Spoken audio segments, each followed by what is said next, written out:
है कि 5,000 रुपये का ऋण कमल 2 साल के लिए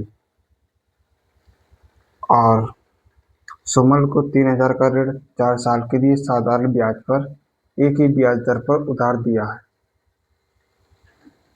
तो विमल ने जो है वो 5,000, तो पहला P1 हमारा हो गया 5,000, पहला मूलधन। समय दिया हुआ T1 दो वर्ष।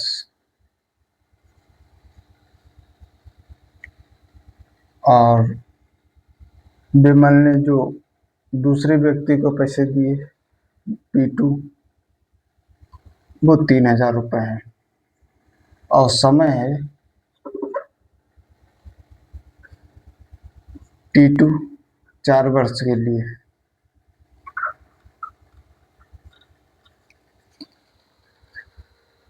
और इसमें कहा गया है कि ये दोनों पैसे एक ही ब्याज दर से दिए गए हैं। तो R1 यहाँ पे x मान लें और R2 यहाँ पे x मान लें, एक ही ब्याज दर x%। अब इसमें कहा गया है कि उनको ब्याज के रूप में दोनों लोगों को 2,200 रुपये 2,200 रुपये प्राप्त होते हैं। इसका मतलब ये हुआ कि पहला साधारण ब्याज और दूसरा साधारण ब्याज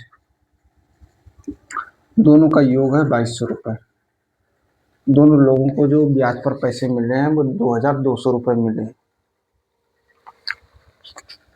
अब यहाँ पे हम इस 5,000 रुपये पे साधारण ब्याज निकालेंगे और 3,000 रुपये पे साधारण ब्याज निकालेंगे। दोनों को जोड़ के 2,200 रुपये लिख देंगे। तो पहले का साधारण ब्याज सिंपल इंटरेस्ट 1,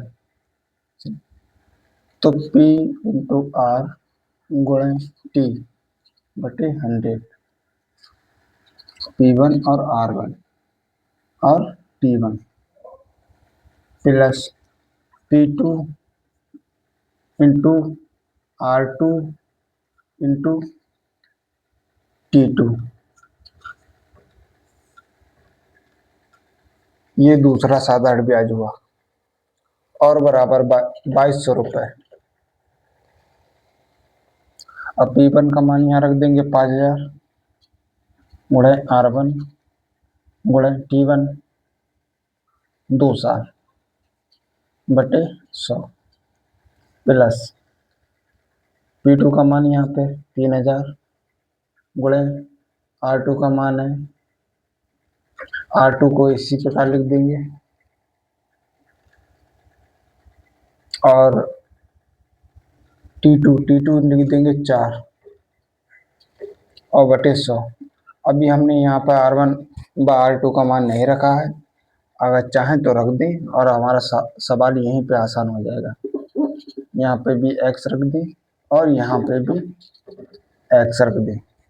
अभी हमारे पास हो गया 100, ये 2 जीरो कटे, यहाँ से ये 2 जीरो कटे, ये हमारे पास हो गया 50 दूना 100, 100x प्लस 30 चौका 120, 120x बराबर कितना है 2,200।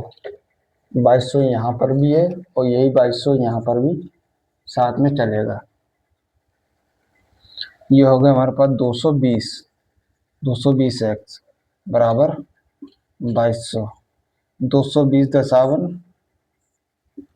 2,200 x बराबर 10। इसका मतलब ये हुआ कि दोनों को 10% रेट पर पैसे दिए गए। अतः दोनों के मूलधन पर 10% ब्याज दर है। यहीं से हमारे क्वेश्चन की समाप्ति होती है।